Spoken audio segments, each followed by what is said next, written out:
Hound Dogs, welcome to the author interview you didn't know you needed to see. This is going to be 20 rapid-fire questions with me.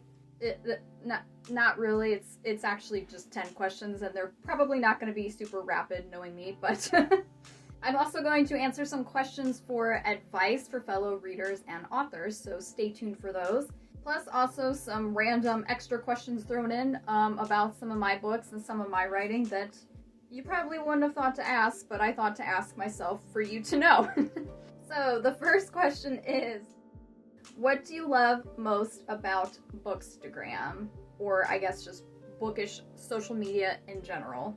I think I love Bookstagram a lot because it's like a community space. I like how social media is becoming more and more like a very personal community safe space these days.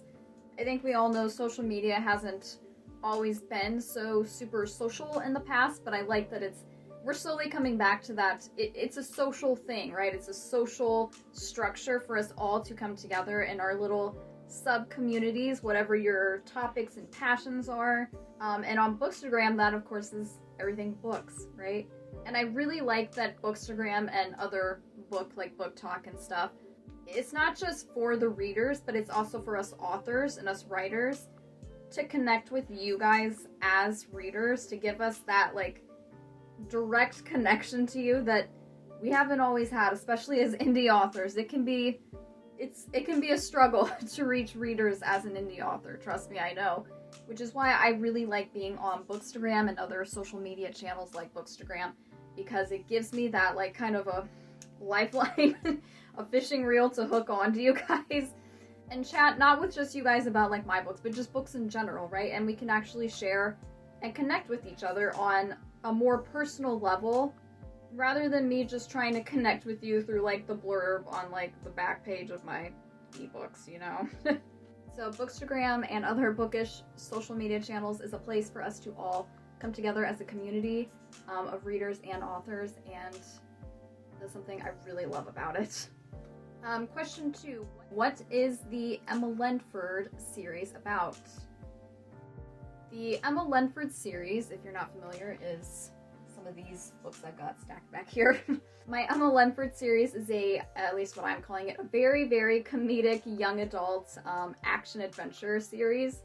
It all basically revolves around a teenager called Emma Lenford, who finds out she's not the luckiest matchstick in the matchbox, or whatever you want to say. Not the luckiest nanner in the bunch. And like my series description says, she's constantly kidnapped, held at gunpoint, even arrested for things she really never did, but she's just unlucky enough to be caught in the wrong place at the wrong time every single chapter. But it's more than just a slightly silly little series. It's also, I guess if you want to find like a deeper meaning in it, I like to let my readers kind of determine that for themselves, but it's really at the heart of it about finding the humor in our lives, because we all need humor.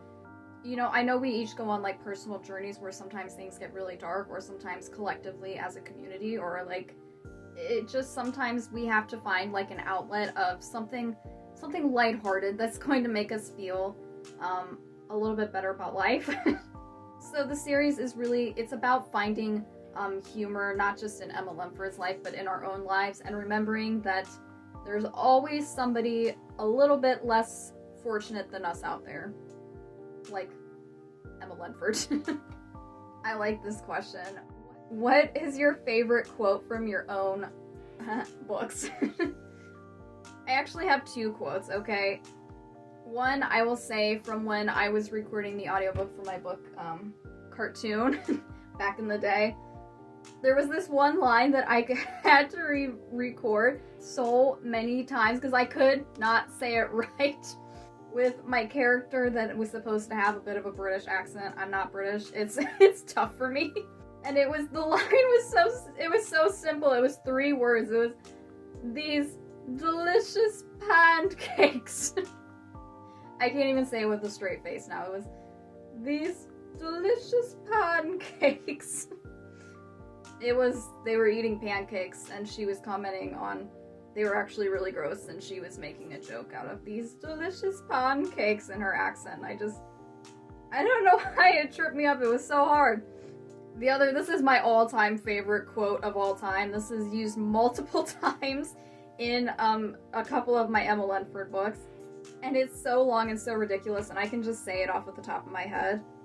4/5 of the cops in Wisconsin can identify her just by the shape of her crotch.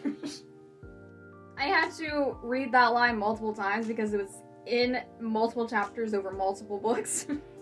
And I'm not even going to give you any context to what that quote was about, because it's just, you can just take it as random as it is. That was the line. Next question. Do you prefer reading physical books, ebooks, or audiobooks? You guys might not know this about me, but I am a terrible reader. Like, I can be great at reading. It's a struggle to get myself to sit down and physically read and flip pages. Either it's a physical book, an ebook. I cannot get myself to focus on something for that long. So 100%, I'm an audiobook gal all the way. Another thing I love about audiobooks, and I really recommend, even if you're like somebody that loves reading like physical books and stuff, to pop a couple of audiobooks in your reading schedule, because that's a great way to boost your, like, if you're trying to get a set number of books per month or per year, just listening to an audiobook while you're doing other things is a great way to like reach those goals. I also like reading. It is reading, right? When we're reading an audiobook, even we're listening, but it's still technically reading. I will hold on to that all the way. It does count as reading. But when I'm listening/reading to an audiobook, it's like, that way I can just sit back, relax, and it's like the narrator is just spoon-feeding me the book. And that way I don't have to worry while I'm, eating a big bowl of ice cream while I'm listening to the book. I don't have to worry about, while they're spoon-feeding me the book, that I accidentally drip ice cream off my spoon onto the pages of my physical book or my digital device that I would be reading an ebook off of. Ugh. I also just love recording my own audiobooks as an indie author. It's like one of my favorite things to do, you guys. So that's another reason that I love audiobooks. And you can check out all of my audiobooks with the link in my bio. Okay, now, do you read in the same genres you write in? That's a good question. I would say a little bit yes and a little bit no. Because I write in it's a very small genre, the comedic young adult action genre, right, that I write in. And so those books can be really hard to come by. There's a lot of other indie authors that do kind of write similar to me, though. I do read those books when I can find them and get a hold of them, especially because I like to leave reviews and recommendations on those books on my own book blog for my readers like you guys. But otherwise, I actually, like, for personal use, I don't really read the same genre I write in. What I actually really enjoy, like, what I just read for fun for myself, is poetry. I absolutely love poetry, and Sexton is my favorite poet of all time. My favorite modern, kind of more contemporary poet, living poet maybe, would be Amanda Lovelace. Also, I don't know why, but I get really down with historical fiction. If it's about the right, like, event in history that I'm interested in, if it's, like, something really random, I won't. Like, if it's a historical fiction book about, like, romance in the era of Vikings, I won't get down with that. So, I mean, if that's your jam, go for it, but for me, it has to be a certain event in time that, like, I'm actually interested in, or at least when I'm going to pick up the book, I'm like, this sounds interesting. So, yeah, pretty much all over the board with the genres I read. So, next up we have, are any of your characters based on real people? I'm going to answer this with no. Not really. Contrary to popular belief. I think a lot of people believe that us authors base a lot of our characters on people we know in real life. And that's not always the case, at least for me. Maybe for other authors, maybe that's the way they like to write. I know that when this is kind of off topic, but with settings, for example, I do write based on settings. I don't know if it's like a visual Like, I have to visualize the setting in my mind in order for the scene to work, because I use a lot of direction words. I'll say, like, then to the right, there was this laying on the desk. And then to the left, there was this laying on the floor. And, like, I have to base that on, like, a real place that I've been to. And this is where, like, if I've only been to someone's house, like, one time ever, I will, like, mentally take pictures of, like, every room I go to in their house for, like, future reference when I'm writing a book. So they may not realize it, but I'm totally writing about their house. But anyway, back to the question here.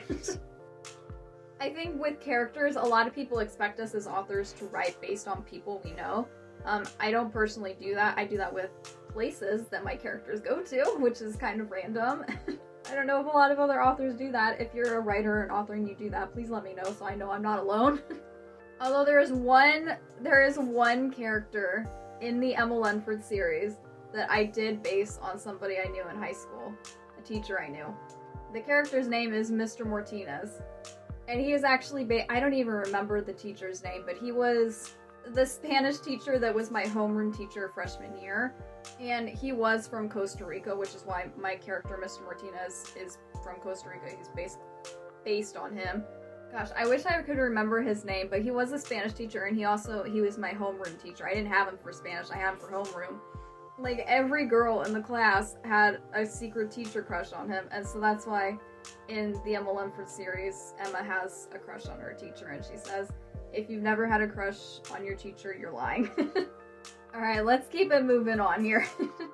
What's your advice to readers who struggle to fit reading into their schedules? That's a toughie. I would have to just recommend, like I said in a previous answer, audiobooks all the way. Because with an audiobook, you can just fit it into whatever you're doing at the same. You can be simultaneously doing something else while also simultaneously listening and devouring a book. I listen to audiobooks all the time when I'm out riding my bike, like in the summer. If I'm taking like an hour to walk on the treadmill, whenever I'm cooking, cleaning, stretching, doing yoga, that sort of thing. Also, another way you can fit more physical reading into your personal schedule is to check out some of my reading while doing yoga / working out guided tutorial videos. I know those have been helping out a lot of other readers with just, it's actually easier and more fun than you think. I take you completely guided step by step from start to finish of either a yoga or like a Pilates routine, and we read at the same time while we're stretching and working out. And it's a great way to, if you're someone that likes to get your exercise in every day and get your reading in every day, or if you're not somebody who usually does those things, now you can. What has surprised you the most on your author journey? Alright, I've got an answer to this, and it may not be anything that you would expect, but what has surprised me most since becoming an indie author and selling my own books online is the vast number of readers I get in countries outside of the US, where I live in the US, right? And if you are an aspiring author as well, I highly, highly recommend that you distribute, if you can, your books to a worldwide audience, because I would say like almost like 75 to 80% of my personal book sales and downloads come from countries other than my own country here in the US. Like, it's just something we don't think of selling, you know, our personal work to people in other countries, especially if I've never even been out of the country. I'll just tell you, I haven't. But I reach readers in like all these, the list is like so long, you guys, of like, I don't want to just pull out a random number, but I know it's over 50 different countries that I've sold and sent books to online. You'd be surprised. There's a lot of different readers from all over the world that are like ready to start reading your books. And that really surprised me. So it's like a global community of readers. And that also makes me pretty happy. Kind of piggybacking off of that last question here. What is your proudest moment as an author? Aside from, you know, actually officially self-publishing my first book, I would have to say probably when my dad told me he downloaded my first book that I ever wrote, cartoon. Yeah, my proudest moment isn't like getting X amount of sales or making this amount of money off of books, you know, it's not about that. It's always about like connecting with people. And other proud moments I've had is like when people like actually reach out to me and message me about my books, or like leave a really, really like wonderful review. Like those are the moments that like really makes a difference to me as an indie author, and I'm sure it does for other authors as well, you guys. So like, if you're a reader, please be sure to reach out to your indie authors and let them know how much you appreciate their work and how much you enjoy their work. And that's what makes us really proud. All right, final question, and it's a biggie. And I did write this one myself because I wanted to make sure that I shared this information with you guys. What advice would you have for other aspiring authors out there? Number one, you guys, absolute number one rule, never give up. Trust me, there are so many times, there's times today, honestly, there's days I wake up and I'm like, I can't do this anymore. Like, I go a lot of days without making any sales. Just breaking down the wall there for you. There's a lot of days that I don't make any sales. So trust me, there's a lot of days that you're really, really gonna wanna just give up, and it's really gonna be a struggle, but like, you just can't. Like, just tell yourself, and I'm telling you now, you can't. You're not allowed.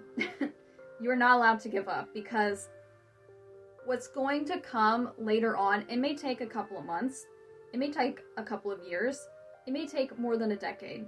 You guys, I have been writing and publishing my own books for 9 years now, so it'll be almost a decade for me.